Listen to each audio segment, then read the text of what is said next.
And one of the very worst is definitely Ritchie Torres. And I bring up Ritchie because, for those that don't know, Ritchie technically represents, as of today, the poorest district in the entire country. Now, granted, I believe a lot of that has to do with the Bronx, which is not surprising. But even still, I don't know what possessed this guy to go on with Adam Friedland. I don't really know much about Adam other than he was born in Israel. He is, I guess, what you would have normally considered a liberal Zionist, but he's come to terms with the realities of what's going on. And I just want to share this brief exchange that happened between the two of these guys, because the level of tone deafness on somebody like Torres's part is probably going to get him knocked out of Congress, rightfully so. That doesn't mean there isn't somebody who's going to hire his ass. But one thing we do know is that he isn't going to run for governor thanks to Zoran. So that's one domino. So let's have another one. Let's continue to show what a complete buffoon he is. And as many people have pointed out, why he decided to go on with Adam Friedland was a huge mistake on his part.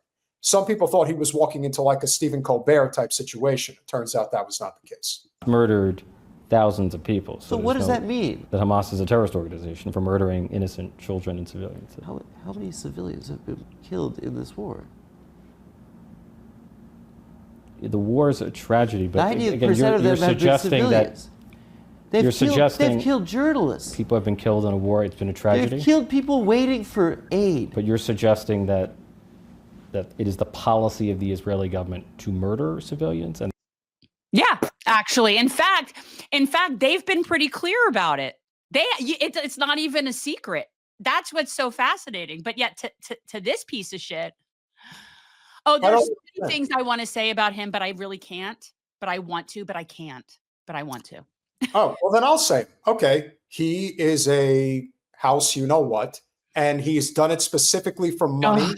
Power, and he's gay, and he's also Hispanic. So he tries to check every box: Black, Hispanic, gay, pro-Israel, loves the Democratic Party. But for those who remember when he was running for Congress in the first place, he was pretending, much like John Fetterman and several others. You see, the thing is, the Democratic establishment candidates that get elected are actually not as dumb as people think they are.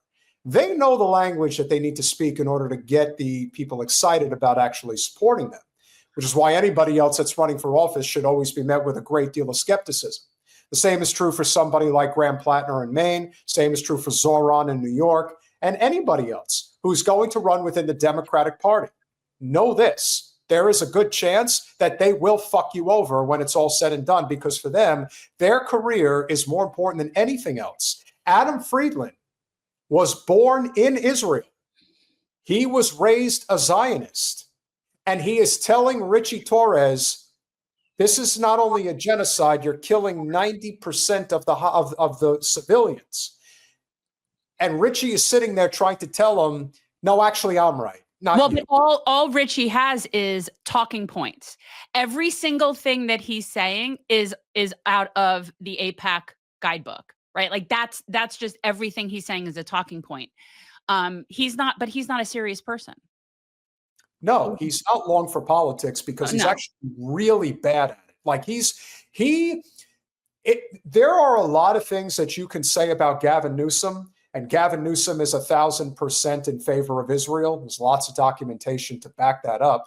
But Newsom is a very smooth politician. He's smooth. He knows how to get people behind him. You'd have to be blind not to see it. But Ritchie Torres,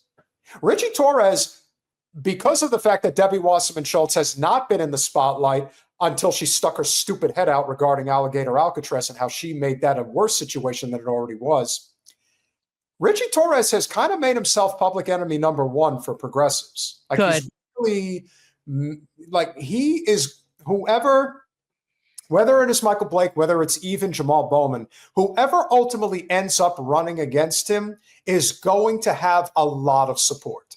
They'll have a lot of money. They'll have a lot of the ground game. I know our good friend, I know Jose wants to run against him again. But again, brother, you got to have a financial infrastructure. I'm not saying you got to run as a Democrat, but you got to be able to raise that money. And in a place like that part of New York City, it's very hard to do it.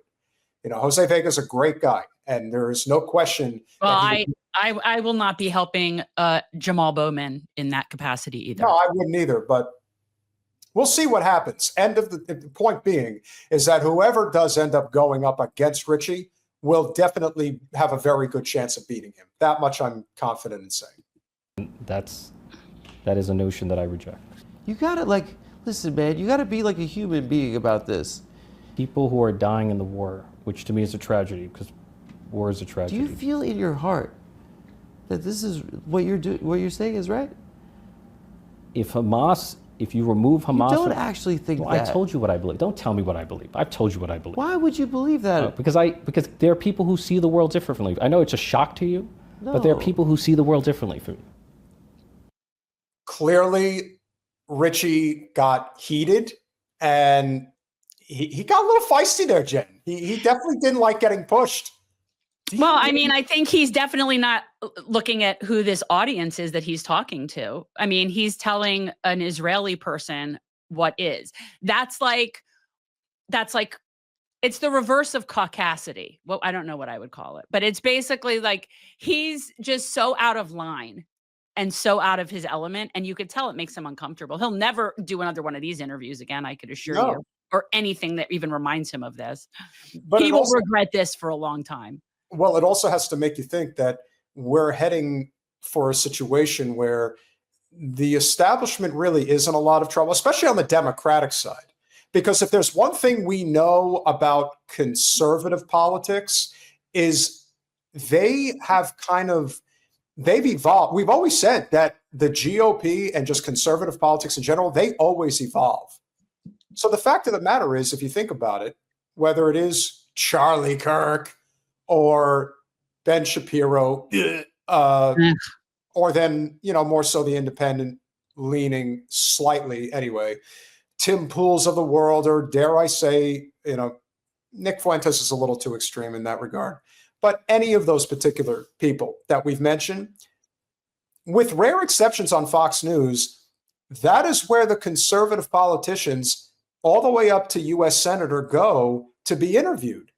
You don't see anyone on the Democratic side that is part of the establishment that will ever go on a true independent left podcast. When Alyssa Slotkin went on with Crystal Ball, that's the last time any of them are ever going to do that. Like, it's been, the word is out. Don't ever go on these shows, ever. You want to go on with somebody? You go on with somebody like David Pakman. He'll treat you right.